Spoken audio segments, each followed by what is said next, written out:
भारतीय जनता पार्टीच्या संवाद मेळाव्याला उपस्थित असलेल्या आमच्या नेत्या आदरणीय मेघनादिदी बोर्डीकर, जिल्ह्याचे दुसरे नेते जे माजी मंत्री, इतर नेतृत्व 30 ते 35 वर्ष केले असे सुरेशरावजी वरपुडकर साहेब, रंगनाथजी सोळंके, घोणगे सर, जिल्ह्याचे जिल्हा अध्यक्ष ज्यांनी आताच त्यांची ओळख करून दिली की पायाला भिंगरी लावून फिरणारे आणि तालुक्यात जिल्ह्यात भाजप ग्रामीण मध्ये वाढवणारे असे आमचे आदरणीय जिल्हा अध्यक्ष सुरेशरावजी घुमरे साहेब, युवा मोर्चाचे अध्यक्ष देवाजी शिंदे, जिल्हा महामंत्री ऋषिकेश सगनो व सर्व व्यासपीठ आणि डॉक्टर खडे साहेब. मित्रांनो, कार्यकर्ता संवाद मेळावा आणि आज त्यांची पुण्यतिथी अशा श्रद्धेय अटलजी वाजवी साहेब. मित्रांनो, कार्यकर्ता हा संवाद मेळावा आहे. संवाद मेळाव्याचा अर्थ असा आहे की तुमचा आमचा संवाद करायचा आहे आणि संवादातून निर्णय घेऊन आपल्याला पुढे जायचे.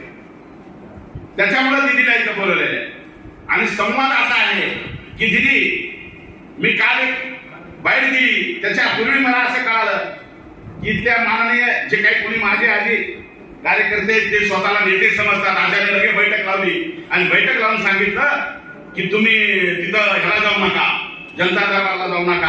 आणि गेल्यामुळे काय होतंय म्हणजे आपल्या शहराची बदनामी होती. अरे बदनामी होती तर तू कुठे गेला बाबा, त्याला दुरुस्त करणार ते काय ते आणि दुरुस्त करून पुढे चल.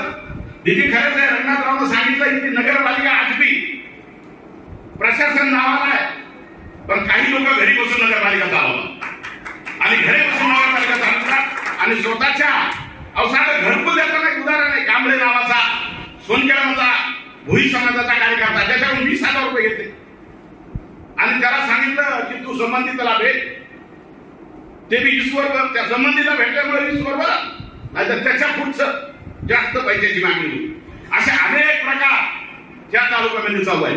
आता सांगायचं किती तरी अशी अवस्था आहे आमची दिली इथं. जे आता सन्माननीय ह्या तालुक्या मतदारसंघाचे आमदार आहेत आणि ते सध्या आपल्या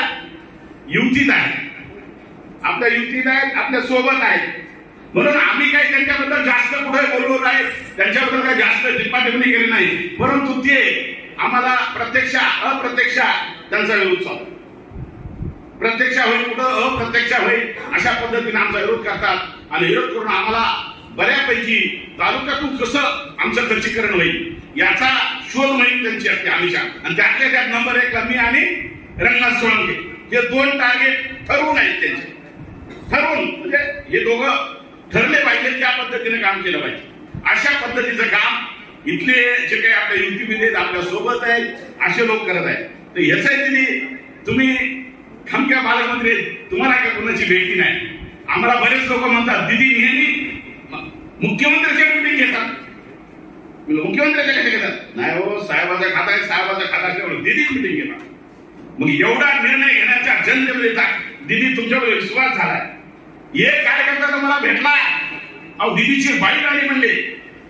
एक बाईट अशी होती म्हणजे दिदीची की जे पंकज आपलं प्रीतमताई मुंडेबद्दल बोलले, आत्ताची घटना करायला वरच्यामुळे विषय निघाला.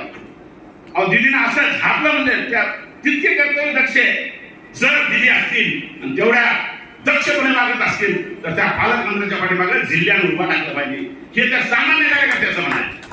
कारण दिदीनं त्याच्यात काय बोलल्या मी भाषानं सांगू शकत नाही. दिदीनं सांगितलं की अरे बाबा दुसऱ्याला या बहिणी असतात ना, या त्याच्यामध्ये सांगितलं त्यांना ऐकली नाही पाहिजे.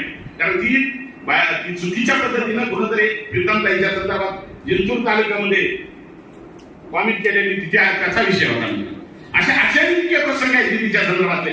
दिदीनं अनेकाच्या बाबतीत दिदी सामान्य माणसाला दिदी सहकार्य करायला हे त्यांना देवपण, त्यांना जे देवपण दिली. तुम्ही जे काय व्हायले, तुम्ही मधले लोक कमी करायला ना, त्याच्यामुळे जरा डायरेक्ट बऱ्याच लोकांचं दुःख घडायचे.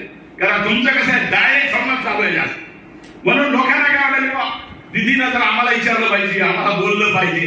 त्या सर्व गोष्टी दिदी आता पालकमंत्री आपण तुम्ही करावं. आणि आता आमच्या जे ग्रामीण भाग आहे आणि शहरी इथं ज्या निवडणुका होणार आहेत, जिल्हा परिषद असतील, पंचायत समिती असतात, तर आमच्या गोव्या का उचलल्या तर माननीय सुरेशराव वरपुडकर साहेबांचा प्रयोग झाला.